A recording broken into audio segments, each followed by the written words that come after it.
Well, God wants us all to be courageous because He knows we'll face times in life and situations and circumstances that it takes more than just a desire. It takes courage. Many people operate on the basis of fear, on the basis of what other people think. We as believers should operate on the basis of courage. Courage to say no when we ought to say no. Courage to say yes when we should say yes. So what kind of courage do you have? Is yours sort of floating between depending on the situation? Or do you know the difference between right and wrong for your life? And you've made up your mind. Do we sit down and let change just happen to us? Or are we just watching change happening around us? Or are we aware that change is happening within us? Or are we going to be those proactive people who make sure that we affect what happens to us?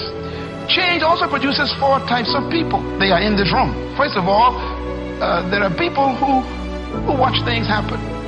Not all change is improvement. You used to weigh 128, and now you changed. And for some of you, that's not an improvement. You lost your wardrobe. You lost your ability to climb up steps fast. You even lost the quality of health that you had. Change doesn't mean improvement all the time. But the problem is, without change, there can be no improvement. So you have to decide what to do with change.